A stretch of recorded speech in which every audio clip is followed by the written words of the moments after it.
Enseignement 0. Onjikuden. En japonais sur le bouddhisme, leçon 39 bis Princesse Ozawa de Sagara, héroïne et égérie du Sutra du Lotus partie 2.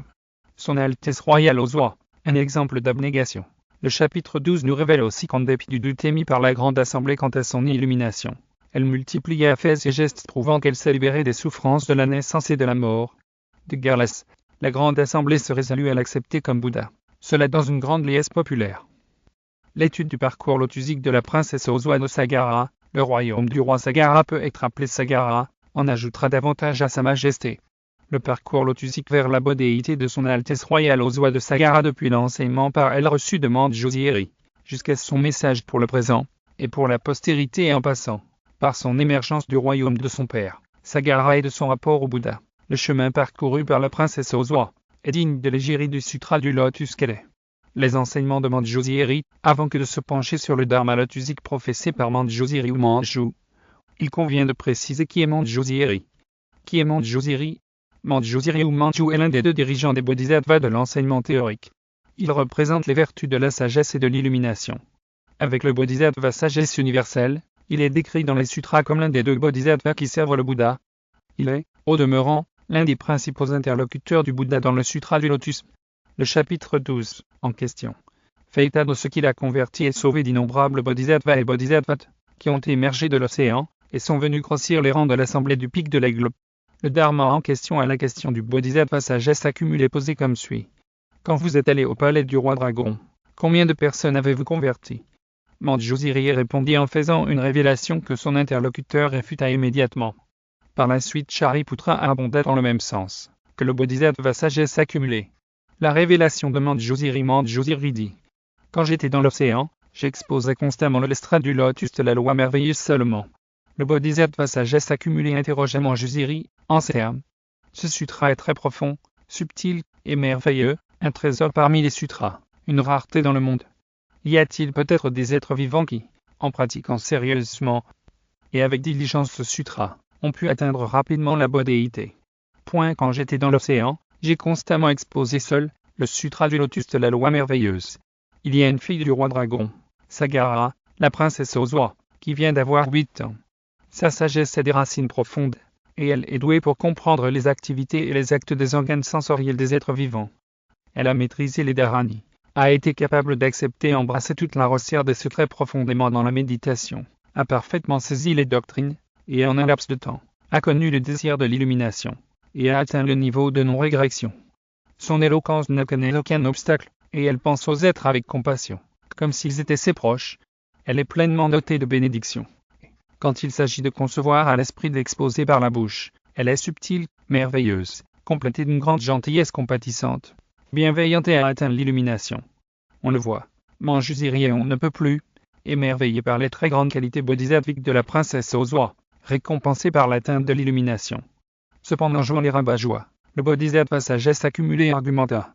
L'incrédulité du bodhisattva sagesse accumulée. Quand j'observe l'ainsi venu Shakyamuni, je vois que pendant des kalpas incommensurables, il s'est adonné à des pratiques dures et difficiles, accumulant le mérite, accumulant la vertu, cherchant la voie du bodhisattva sans jamais se reposer.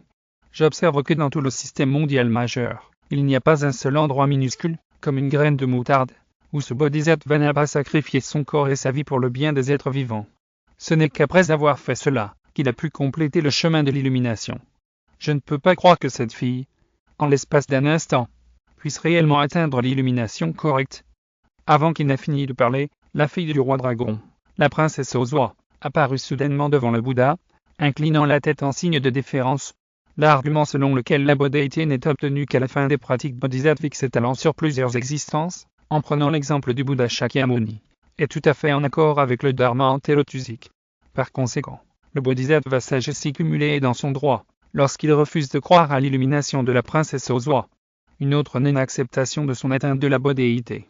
Celle de Shariputra, vous supposez que dans ce court laps de temps vous avez pu atteindre la voie inégalée, mais c'est difficile à croire. Pourquoi? Parce que le corps d'une femme est souillé, et n'est pas un vase pour la loi. Comment pourriez-vous atteindre l'illumination inégalée? Le chemin vers la bodhéité est long et très difficile. Ce n'est qu'après avoir passé des kalpas incommensurables à poursuivre des austérités, à accumuler des actes, à pratiquer toutes sortes de paramitas, que l'on peut finalement réussir. De plus, une femme est soumise aux 5 obstacles. Premièrement, elle ne peut pas devenir un roi céleste Brahma. Deuxièmement, elle ne peut pas devenir un roi chakra. Troisièmement, elle ne peut pas devenir un roi démon. Quatrièmement, elle ne peut pas devenir un roi sage tournant la roue. Cinquièmement, elle ne peut pas devenir un Bouddha. Comment alors une femme, comme vous, pourrait-elle atteindre la bodhéité si rapidement?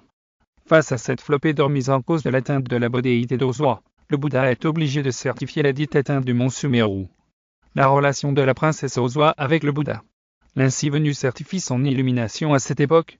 La fille dragon, Oswa, avait un joyau précieux, qui valait d'autant que le système des mondes majeurs, qu'elle présenta au Bouddha. Le Bouddha l'accepta immédiatement.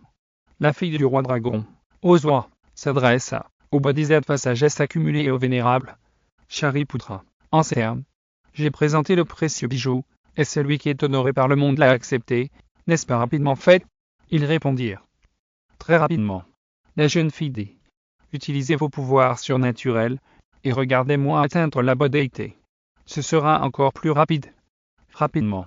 Point fort de cette certification shakyamunique, la princesse Oswa commença à enseigner le dharma pour la grande assemblée et la postérité. Les enseignements de la princesse Oswa à ce moment-là. Tous les membres de l'assemblée virent la jeune fille du dragon, Oswa, se transformer immédiatement en homme, et s'adonner à toutes les pratiques de bodhisattva, se diriger immédiatement vers le monde immaculé du Sud, prendre place sur un lotus orné de bijoux, et atteindre l'illumination suprême.